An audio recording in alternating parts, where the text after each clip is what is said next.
It's possible to drive all day for Uber, 10 hours, and make a loss. It is possible, and it's happening every day. I'm not joking about this. This is a fact. I've got loads of drivers who hiding away from the debt collector. If you believe in it, it all happens basically. It just, the doors opens and it just happens. The algorithm punishes if you don't accept the job. You get punished by not doing the slave labor. So I've got two entrepreneurs here who are former Uber drivers who've created a company to compete with Uber, which is very fairly priced to the user and to the driver, and it's called Ride Nuff. We've got Efkan and Tayfun. I want to hear all about how it's going and how you created it and where you got the idea. I think it's really exciting what you're doing. So welcome to the show. Thank you for having us, Richard. Thank you. Glad to be here. Yeah, thanks for inviting. What is special about Ride Nuff? So the RideNuff is a company that was built by London minicab drivers. We don't charge commissions like the other platforms. Instead, we wanted to keep it simple, and we're charging £25 to our drivers and cheaper rides for our customers. So you're like an Uber where the takings go to the driver, not to Uber. 100%. Whatever the customer pays goes straight to your driver, and it's fairer, it's a bit more ethical version of commuting around London. What were the struggles in the first place that got you to create Ride Nuff? So being an Uber driver for the past 11 years, I've seen this industry went downhill year by year by these competitors, these other platforms taking high commissions, and unfortunately drivers are earning less and less every year, and they can't make their ends meet anymore. So we needed to find a solution for a problem. The problem was there, but the solution is not to bring a new company. The solution was actually to change the business model of the companies. So the problem was the business model itself. So we've changed the business model to subscription based rather than charging commission based company. So drivers pay a flat fee rather than a big chunk of the takings. 100%. Whatever you pay goes straight to your driver. There is a middleman, but it's a fairer one and ethical one. The Ride Nuff business model is completely different to Uber's. Yeah. So these companies, the other platforms, they charge commission. They are commission-based companies, and I think commission-based companies are open for an exploitation because you can charge whatever you want. But with us, we charge our drivers £25 per week, and it's fairer, it's good for the driver, it's good for the customer, it's good for the company as well. So Uber, for example, what sort of commission do they take from an Uber driver?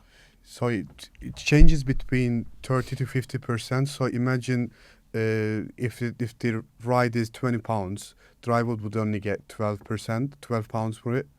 And so if the driver at the end of the week works for £1,000, pays for 450 to Uber, whereas in our system it just pays £25 and keeps to 975. So you're saying an Uber driver's taking maybe £1,000 through the week, and out of that they've got to pay 450 give or take to Uber, and out of that 500 or so that's left, they've got to pay all their costs for the car, the fuel, the insurance.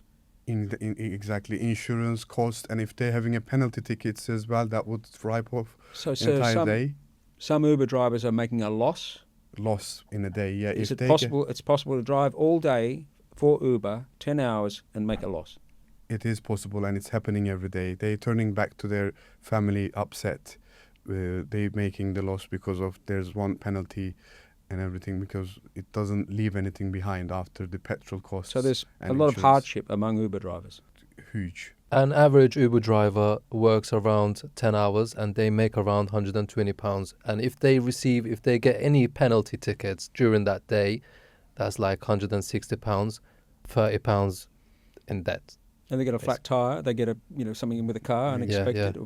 Yeah, maintenance cost, and I'm not even calculating those. Majority of our Uber drivers are chased by debt collectors at the moment. I'm not joking about this. This is a fact. I've got loads of drivers who hiding away from the debt collector.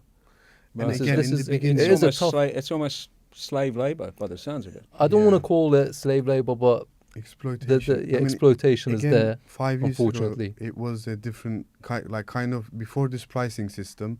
So it was a different story. There was, if you work hard, if you are in need of money, like you could just work 6 months, make some earning, and then to close off your debt and everything. That was kind of an opportunity. But after the pricing system, that's not possible anymore. Yeah, I used to work a month with Uber, and then go around the world, travel around. When I Flexibility. all my money goes, and then I come back and then drive another week or two, travel around. That was Right. really fun. That was really fun. But they You can took do it when away you're, from when you're us. young, maybe. I don't want to be ageist, but it's Yeah, the sort of yeah, thing you do when yeah. you're young. But if you get a mortgage and family, it Yeah, gets yeah, of course, of harder, course. you But know? unfortunately, they took this away from us. Right. So there's no freedom in it anymore. You have to work 10 hours a day to make a living, put food on the table for your family. That the situation is really tough at the moment for drivers, and not then people. I think people need to understand this. That I want to say it again. In the capital finance of the world in London 2026, people are struggling to 40,000 people are struggling to make ends meet, and this is not sustainable. This shouldn't be there. I think someone should say stop to this mess. It's a mess. So how did you get the original idea to start a company? So we've seen this industry went downhill, and then we said we need to do something. I've got an entrepreneurial background. I've had my own restaurants, and I had my dad's restaurants as well. And we said we need to do something, but it needs to be ethical. It needs to be a fairer version of Uber. So we said, how can we make it a bit more fairer? We've seen minicab offices used to take a radio fee. That was fairer back then, because whatever the customer pays goes straight to the driver. And we said, let's bring back the old model and mix it with the technology we have at the moment, and let's bring something new and fairer for everyone. So we were thinking about this for as an idea. Why is it not?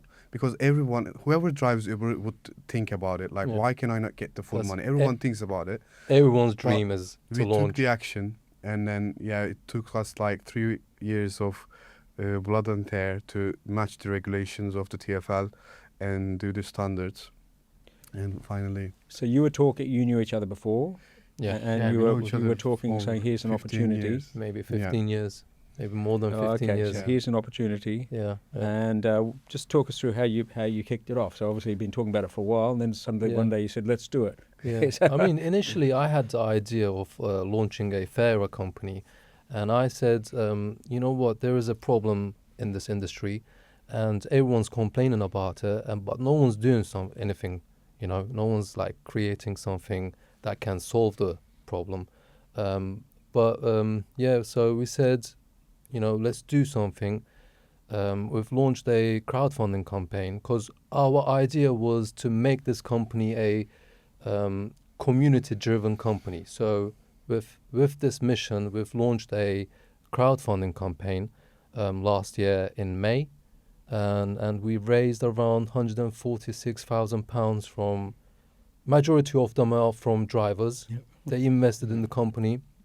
Obviously, we've got some angel investors and community also backing us as well at this stage, because we're doing a pilot launch around central London and North London and East London area, because we wanted to first adjust our system before launching everywhere in London, and identify the bugs and fix the system before launching.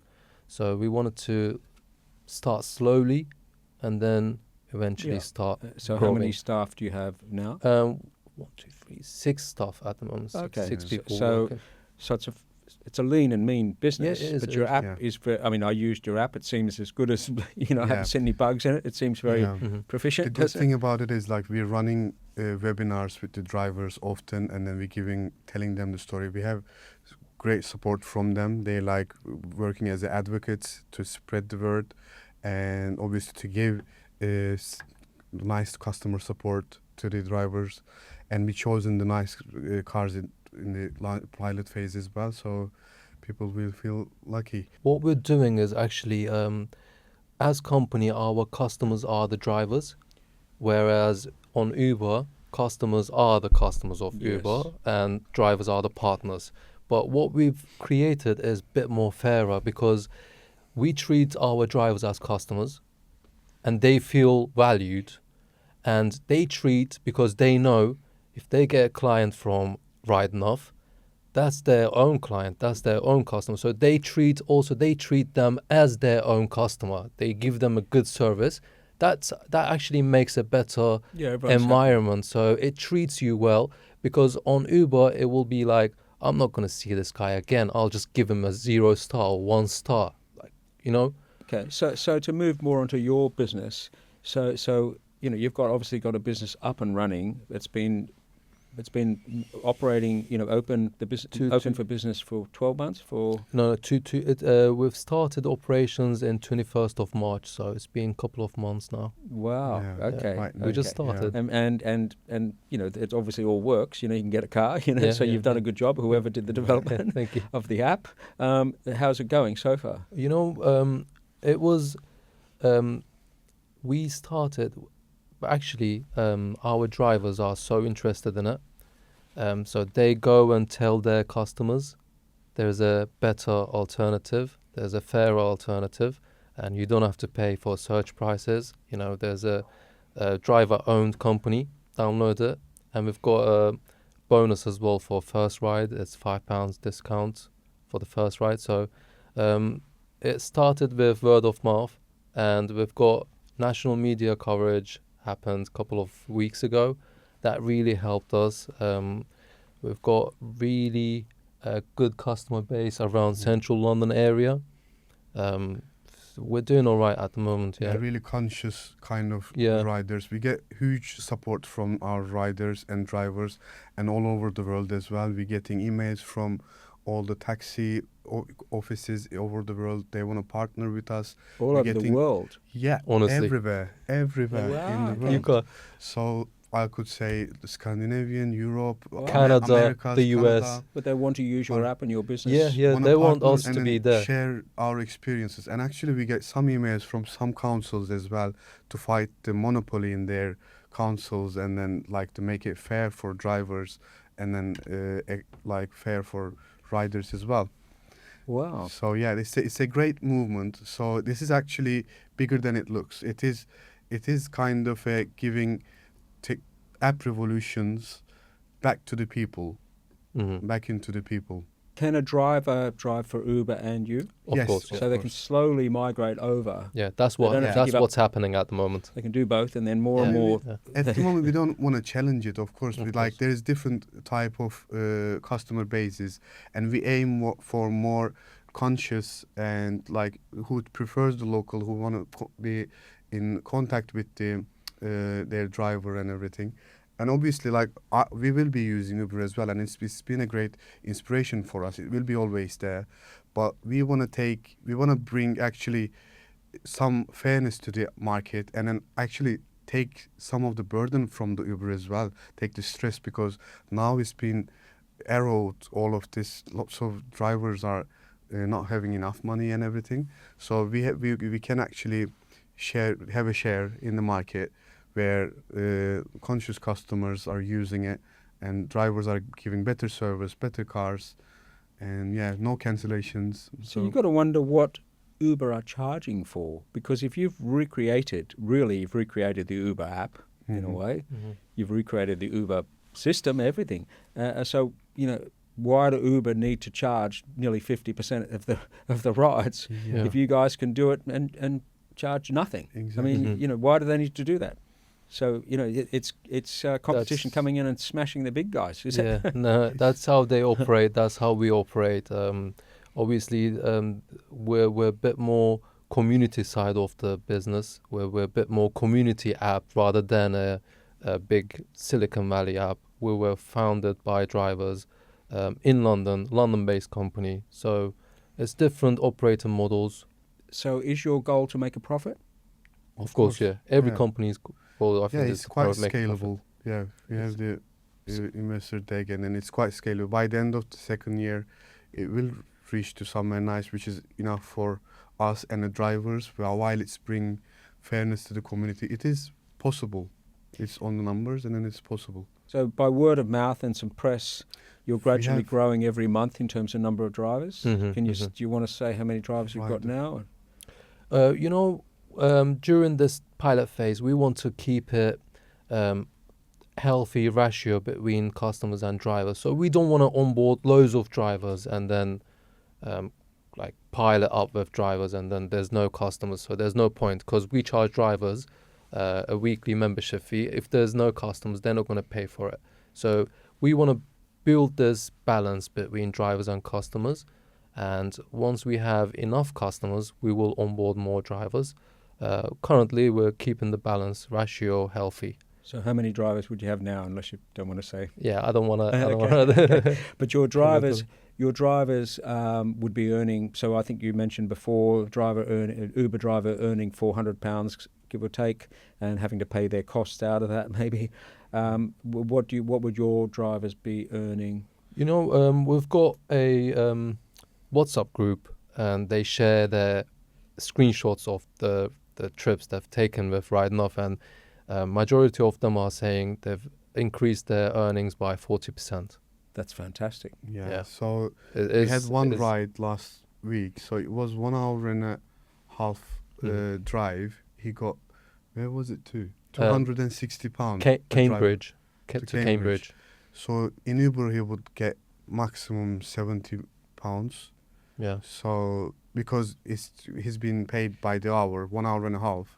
Sometimes now like they get jobs like for 1 hour and a half, £20 on Uber. Like I mean, no one would drive. Like let's talk about it. It's like no, would you drive 1 hour and a half for £20 minus insurance and costs? No, you would no. Like so that's the prices at the moment with Uber. So it's ridiculous, and so hopefully we're gonna change it. So I mean, it's the only thing if monopolies, if they don't have a big barrier to entry, then the barrier to entry is the app, and people knowing about you, And the licensing cost. and as the well. license. But you can meet that fairly easily. All those things you can tick off. The biggest hurdle, I think, is the licensing fee. Yeah, but you've six guys Yeah. have done what Uber's done, give or take. Mhm. You've done what Uber's done, and so they are very vulnerable to competition, and Indeed. someone who comes in like yourselves, who are very fair, almost minimal pricing. You guys could smash Uber, couldn't you? Yeah. It's almost like a co-op in a way. It's particularly, the drivers Exactly. like it so much that they're investing in the company. Mhm. Yeah. And you must have a waiting list of drivers. We've got around Applications. 10,000 drivers in the waiting list. So, Yeah. you get that app going. Yeah. You get certain about the app. Yeah. Now everything's going fine at the moment. And we're getting reaction from Uber's pricing as well. They made a change after the news as well, so it's even less. So for example, we were checking with a friend from Beckton to Richmond Park. My friend is quoted £23. Like it's again for the rider, by the way. So you pay £23 from Beckton to, it's 1 hour and 40 minutes. It's Does the driver Only- know in advance what they get? Uber driver know in advance what yeah, they'll they get the job card. So they there. get their net figure. They say you can drive to Cambridge and back, or Cambridge for Cambridge. £70. Mhm, So it's up mhm. to you if you Yeah, accept. yeah. Yeah. But if there's nothing else going on, you might go. Yeah. you Otherwise, can't- I just sit Just here. take it. obviously, the algorithm punishes if you don't accept the job. Is that And- right? Yeah. Yeah. So if you're a don't naughty boy and accept you or don't take cancel the, it comes the worst jobs, and then the price even you goes get punished by not doing the slave down. labor. Algorithm, yeah. That's I mean, outrageous. it's easy. It's very easy to blame algorithm all the time. It's like right now in Iran they blame the algorithm as No, well. but I used to design algorithms So- years ago before people knew what algorithms were. You Yeah. put in the algorithm what you want to put in the algorithm. It's a Exactly. very Mhm. simple set of Mhm. steps, as you would know. Yeah. So you're in the process of fundraising to enable you At the to moment. expand. Expand into basically at the end of this pilot phase, we want to expand into whole area, whole London, and we want to do a bit more advertising as well. So always there's a investment needed Yeah, for a We have a startup. great campaign upcoming. Like we agreed with the great agency, so it will go to reach to every layer of the community and focusing on the younger generation as well, because we are young and unfair, and something good is coming on the way. So on the fundraising side, you've still got the crowdfunding going on, or you've now shifted to fundraising traditionally? Traditional fundraising. The crowdfunding was about a year ago. That ended there.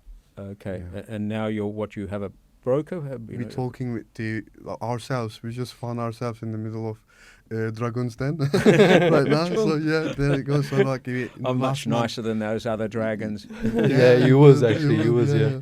So we're talking with the VCs and investors. We have a lot of also interested emails as well. Right. Serious ones. What we want to choose the right one. We given some time, like until the pilot phase ends, like 2 or 3 months to decide which one to go. And you have offers? There are some offers, yeah. There's runner-up offers and then other offers, but they exactly. So we're choosing which one to go with, and then most serious ones, and who is sharing the same ethics and our future goals. Due diligence. With the company. You must have found. I mean, you haven't had this experience fundraising before, I'm guessing, have you? No, So we haven't. you sound just you sound very relaxed. Fish in the pool. Watching you, it was the experience in the beginning. So yeah, but you sound very relaxed. For like, oh well, we'll just launch an app. Oh, we'll just get a bunch of drivers. Oh well, we'll just market it. We'll just deal with VCs. I mean, things that stress a lot of people. You seem very chilled about. You know what, Richard? If you believe in it, it all happens. Basically, it just the doors opens and it just happens. And how about the experience of just going back, just even a matter of months, but getting that very first customer? How did you? Was that just you told your friends and just word of mouth? It was actually our co-founder, Chaglan, was the first customer. So but after that, I think we had a lady who pre-booked us to King's Cross Station early in the morning, 5 a.m. Yeah, it was exciting. Yes. Well, I'm surprised. I bet you're going to get some press coverage. Particularly, I don't think most people know what the Uber driver goes through. I mean, I always feel very sympathetic toward them, but now I even feel more sympathetic towards them. But I don't think the average person knows what they go through. No. So, and what you guys are doing is just, I think you'll get a lot of press coverage. It's a new way of reaction and a protest, we can say, because they've been around, they've been on the walks, they've been trying to unite. There's obviously the charities and they come together everywhere, but end user, like people in Soho, they wouldn't know about it because when they call the Uber, it would come. Only thing they see is upset Uber driver and they don't know why. So this is the reason why. They get a job for 2 hours and getting offered £20 to drive 2 hours. Maybe they're gonna have an accident on the way. So it's a risky business, and should be rewarded. Hardworking people should be rewarded, and this system is possible. When we met, we always wanted to make the change. I'm trained to be a diplomat. I came to London 15 years ago to do masters, and then I found myself in the Uber revolution, mobile banking revolution, and having like a little bit trade background in the family. So I said, wow, what's going on? Something is changing here, and I have to stick with it, watch it, and then maybe be part of it. So I chosen the way, being more entrepreneurial way of touching people's lives, and I believed in that could be done in just being more fairer, not being Where did you come from originally? Turkey. Okay. Turkey, Wow. Yeah. So you came here to study? Yeah, to do masters. I studied political science in Ankara, and again the same diplomacy in here. My classmates are all diplomats all around now. Is that right? Yeah. But you were driving Uber driver for a while. So I started my business. So I started a small fintech on payments, and on the other side we started an agency. I tried a lot of business, so employee agency and market research agency and everything. So I've been trying in London a lot of different businesses. Grinding. Grinding. And, okay. So while you're driving your Uber around, you're having all these business ideas. That what happened is, it actually happened like this. So I get into the property. So on that time, then the COVID happened. So I started an Airbnb business, and the COVID happened. So it was all vacant. So and I needed to continue my mortgage payments, where I tried the Uber for 2 years, half time as well on the side, which we had more time to speak about with Tayfun, and then so everything happens for a reason. Wow. Yeah. Yes. And then because you were driving, you saw the The how pain. it worked. I said, like, this shouldn't be like that. Like, I mean, obviously Uber, as I say, it's been inspiring, and it looks like something you can't reach, but what's going on behind, it's quite almost like a magic when you think about it. But when we sit down on it and let's say how to make this possible, we had a way of making it possible. And you, what about yourself? You're an Uber driver, but you've got software experiences. Yeah. as well. I studied computer science in the university, but my dad had always had a coffee shops and restaurants, so Are I you grew up. English? No, I'm Turkish as well. Yeah. Oh, okay. Right. Yeah. But yeah, I grew up in a restaurant business, always in the trade. Try to cook or clean the dishes and stuff. Helping my family. Right. And then started driving for Uber for the past 11 years now. I had my own restaurants, and it's not really. I've had enough of restaurant business because of my dad. Restaurants are tough. The failure rate's really high. I mean, if you're working with your dad, and if your dad is an old school guy, you get fed up of it. So I said, you know what, this is not for me. Well, I'm probably old enough to be your dad. Yeah. But old school is old school. But I mean, and my dad is 75 years old. Right, I'm not quite that yet. Yeah. But restaurants are tough because there's what I call the discovery cost is very high. Yeah. You can't just open one and find out. I mean, it's going to cost 50,000, 100,000 even for a small coffee shop somewhere. The setup cost, and then you might find this just doesn't work, and you got to hire staff, you got to have food, so it's a tough business, and you see the successes. The survival bias is very high. People see successes, but the failures. But do you think it's something? I mean, is there something sad that someone studies computer science and becomes an Uber driver, or is that unfair to someone? Sorry. No, I think you do what you want to do in life. I think I studied computer science, but it wasn't really for me. I just studied it for the diploma, and I didn't want to do it. You didn't want to work as a programmer. I didn't want to do it as a programmer. But why would you do a job that's paying, say, £10 an hour? You could be doing a job that pays 20 or 30. To be honest, I'm not a kind of person that sells itself in an interview. So I wasn't really like good in the interview. Offers. Yeah. So I tried a couple of times. I had my own like kind of small projects that I tried to build, but driving for Uber was better. I used to drive around London, meet new people. Like it was a better option for me. So you didn't mind? Not anymore though. Not anymore. So you've got a massive drivers now, and that's a long waiting list of people who want to join you. You're sharing you're giving most of it, or not all of it, to the drivers. I mean, it's extremely ethical, a sort of a co-op type, a co-op type of business. You're in the middle of fundraising. But you're sort of almost beta testing because you're just keeping it within a contained set. But it's got a sense of excitement about it. I mean, you're being approached internationally to copy your business model or to get involved around the world. I mean, it's a really it's got a sense of two things I feel is one is sort of outrage when I hear more about how Uber drivers are treated, but also a sense of excitement about what you guys are doing, because it really is, a couple of Uber drivers, very talented Uber drivers, a couple of Uber drivers creating a business from scratch, which is going to help a lot of people. And I think it benefits the customer and the business and the driver. So it's really exciting what you guys are doing. I'm really pleased to have met you and heard about what you're doing, and I'm really wishing you luck. Thank you. Very satisfying. I mean, it's a win-win situation at the end of the day. It's a win situation for the customer because we don't charge any commissions. The prices are a bit more cheaper than competitors. It's a win situation for the driver because they earn more. They earn about 20 to 30% more than other platforms, and it's a win situation for the company as well because at the end of the day you still make your money as a company. Yeah, it's great. It's a sweet spot for everyone. Yeah, we share the satisfaction as well. Whatever you said is complete on that page, and then more satisfaction when competitors are playing with the prices and then going down, and then people are already getting cheaper rides because of us. Yes, good on you. Disruption. Well, thanks for coming in to chat about it. It's fantastic. Yeah, it Thank you was for amazing. having us. Yeah, Thank you. Thank you, yeah. gentlemen.